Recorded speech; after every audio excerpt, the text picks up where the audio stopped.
has the Parents Alliance of Ontario decided to stand against the sex ed curriculum? Okay, very good question. And I guess that's why we're here today.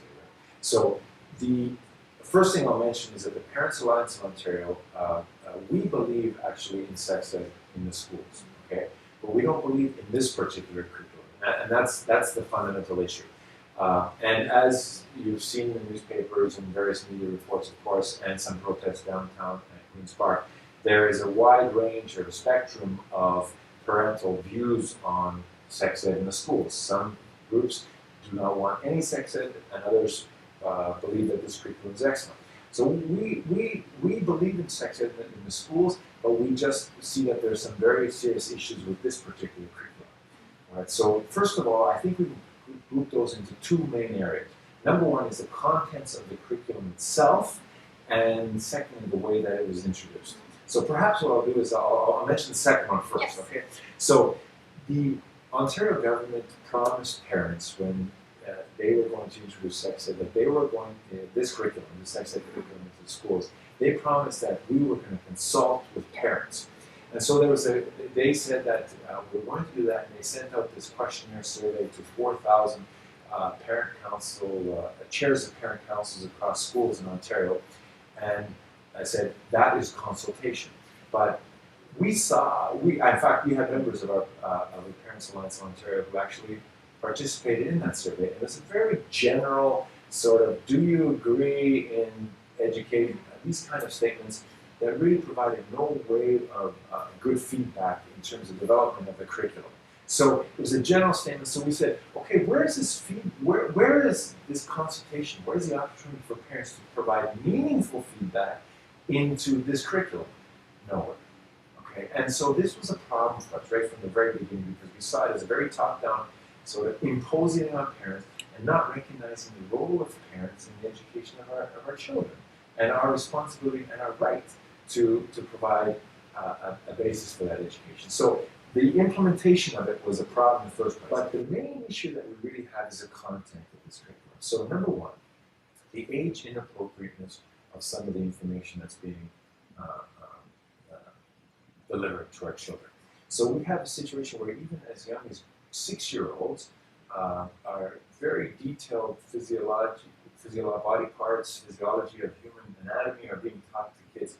So the problem with that is that, as we as parents see it, is that there's this underlying theory, or educational theory, philosophy, is that we need to provide children with the information that they need to make decisions in this challenging world.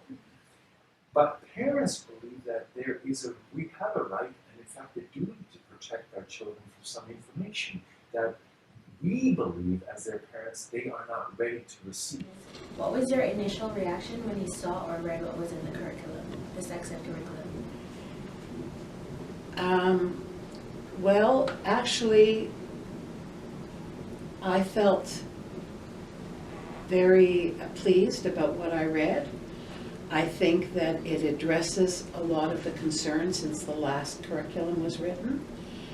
And I think that it is something that is very important for the kids to study and learn about and use to improve their lives. You mentioned that you thought it addressed problems that were in the last curriculum. One example of what problem that would be? An example of that? Well, since the last curriculum was written, the health and physical education curriculum, there's been many changes in the world. First of all, social media wasn't around when that curriculum was written, and the issue of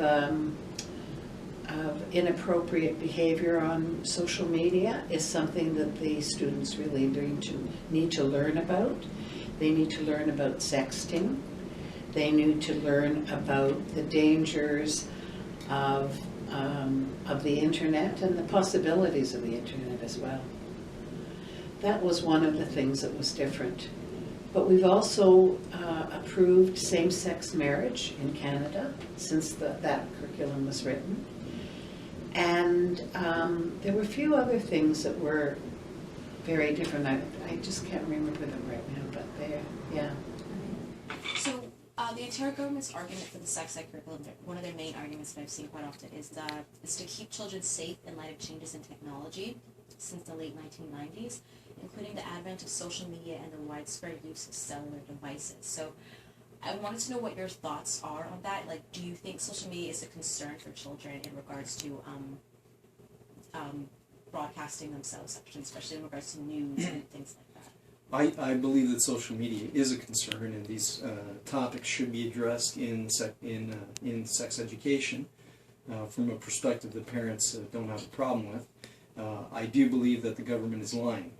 Kathleen Wynne and Minister Liz Scandals are both lying when they say that's the reason why the sex ed curriculum came out. The real reason the sex ed curriculum has come out is because there is an ideological agenda, an ideological motive, which really will result in sexualizing children. And that is, there is an ideology in this government, which is the same ideology that the main sex educator in Ontario has, that's Planned Parenthood.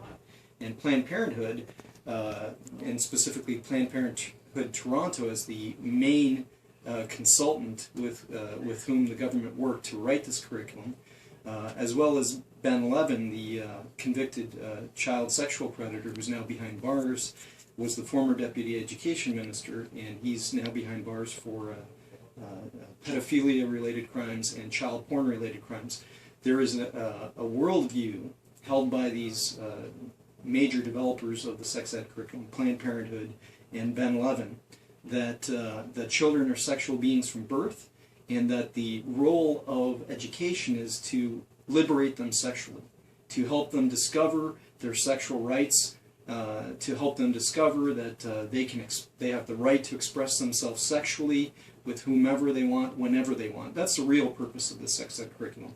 The whole argument, the whole bumper sticker, bumper slogan that the government puts out there about cyber texting, cyberspace, and all that stuff, that's just a distraction. That's obfuscation. That is not their concern. Their real concern is getting into the children's minds very young, starting in grade 1, and empowering them with the knowledge that they are sexual beings and that it's up to them to choose to express themselves sexually whenever they want and however they want. And that's the real agenda behind this.